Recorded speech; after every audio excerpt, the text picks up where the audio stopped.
So much for joining us today. I'm Sophia Lucia Parola, your host with Garden State Film Festival. It is the 22nd annual film festival this year. We have 200 films from 14 countries, all different types of films, shorts, animations, music videos, features, bunch of great stuff. And we're here talking about a short animated film today.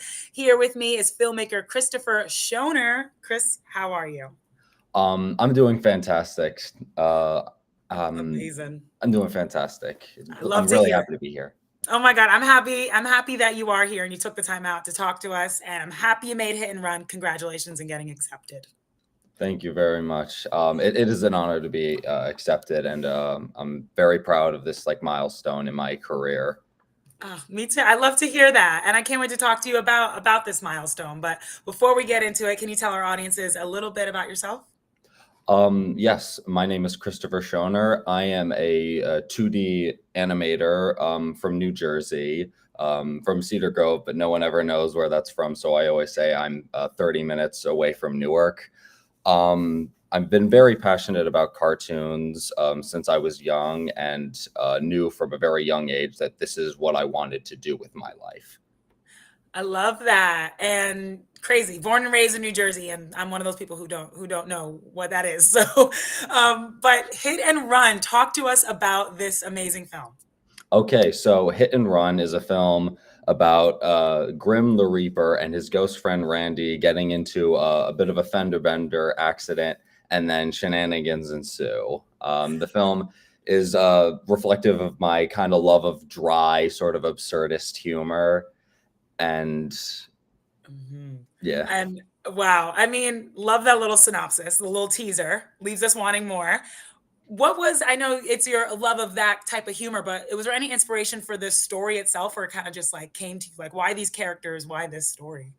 Um, uh, I'm trying to think. Well, interesting question. So I remember I remember watching the show growing up called Regular Show. It was a show about a cartoon bird and raccoon getting into like normal everyday kind of scenarios, but it Mhm. devolving into sort of like ludicrous scenarios where they're playing a game, and then that game character comes into real life and attacks them. So I was thinking, how can I take a sort of realistic could happen in real life scenario, and like how do I make Mhm. it like absurd? I love that was your inspiration. And I was gonna definitely ask next about your animation style. You mentioned that you're a 2D artist, which I see now. Now it's clicking. Is what we see in Hit and Run, is this like, have you done animation style like this before? Is this your forte or is this new for you? Talk to me a little bit about your art. Okay, well, my style is still something I'm very much developing. I see a lot of my classmates in college. Some of them have like very good, very defined art styles. I feel like mine is recognizable, but it's still very much evolving. Um, Mm, yeah. I love that too, because we're constantly learning and evolving. So I love that honest answer, and that you're still kind of, yeah, finding the groove when it comes to animation style. But I love what we do see in Hit and Run. And you mentioned your college. This is a college short, and you go to University of Visual Arts, right? Yes, in Philadelphia, beautiful Uh, city. Amazing. I can see it's doing well for your creativity.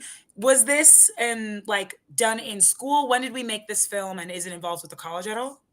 Yes, this film was made for my junior year. So, and yes, it is involved with the college. I used a lot of the college's resources, the recording booths, because I don't own a microphone to record the dialogue. And while I do own a tablet, the school's tablets are much better and much Right. larger and easier to work with. Yes, gotta make use of all the equipment that the wonderful institutions give us. And I'm so sorry, Christopher. I didn't even talk about your titles. I just called you filmmaker. So, guys, let me tell you what Christopher did in his film: writer, director, producer, animator, and was all the voices. So basically, that is a long way of saying he made this film all on his own. So, It's, oh, Christopher, sorry, I didn't mean to cut you off. no, not at all. Please interrupt me at any time because I'll keep talking. Is this new? Have you done this before? Is this new for you? Wearing I all the I've hats? I've been a one-man show before with my sophomore film, but this was definitely a step up from that in terms of what I was doing Mm, because I had a lot of things to keep track of, and while I did have my professors, my classmates to help me get feedback from, I was doing all of the work. I drew all the backgrounds, I did all the animation, I edited and mixed the dialogue myself. I planned out every scene, and it was a lot, which is uh-huh. why for my next film, I'm getting a bit of help. Okay. So it's not just me. How long did all of that take?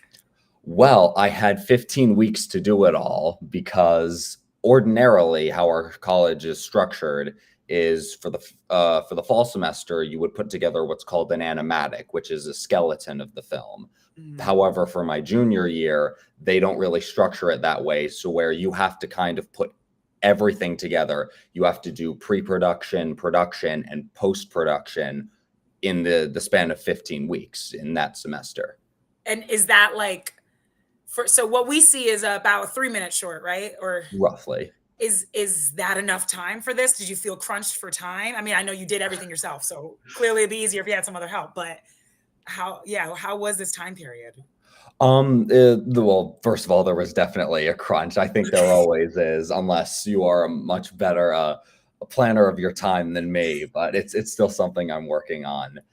Um, sorry, could you remind me about the Yeah, I second? don't even know if there was a Or question in there, but basically, is that time period? So that's like what, a little more than 5 months, 15 weeks.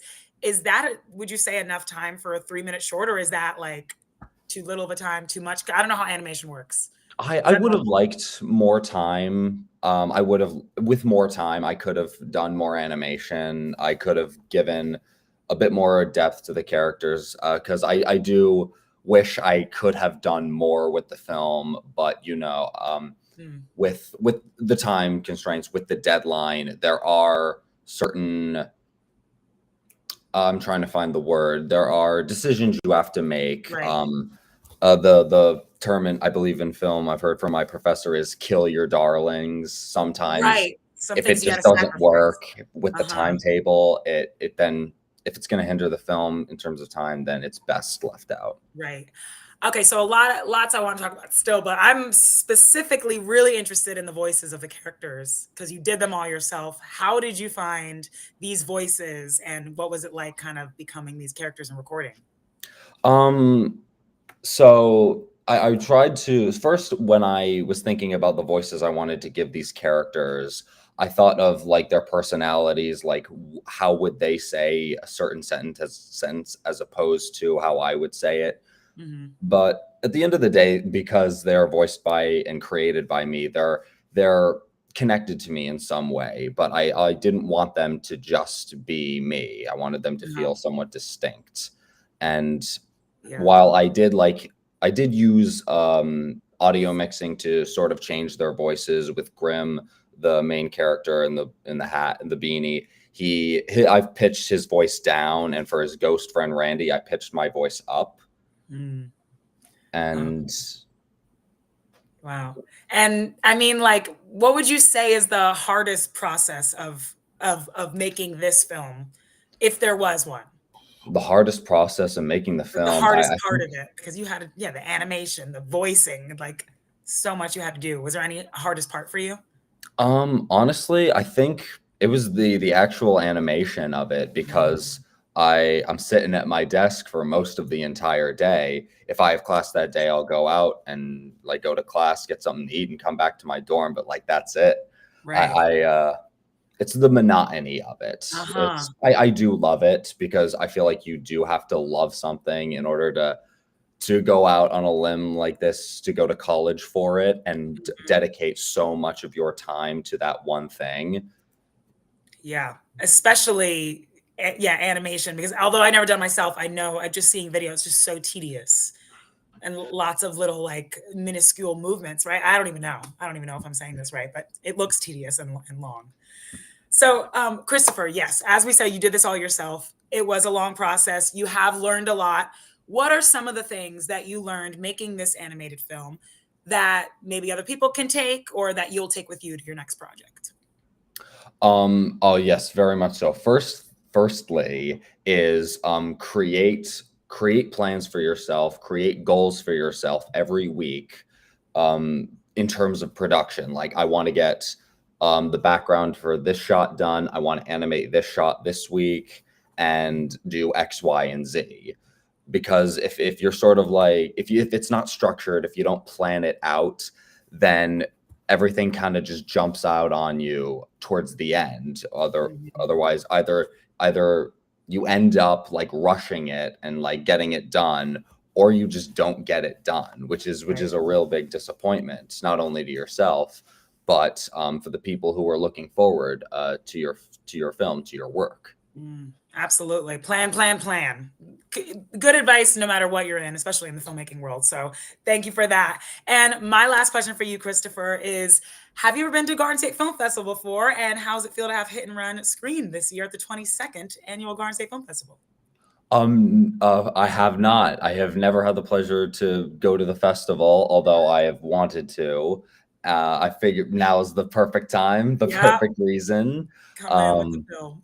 and as Yeah, I how do said you feel? before, I'm very, very proud of myself and looking forward to this being an important benchmark in my career as a storyteller, as an animator, as a enjoyer of media, Mm. and I'm very, very thankful.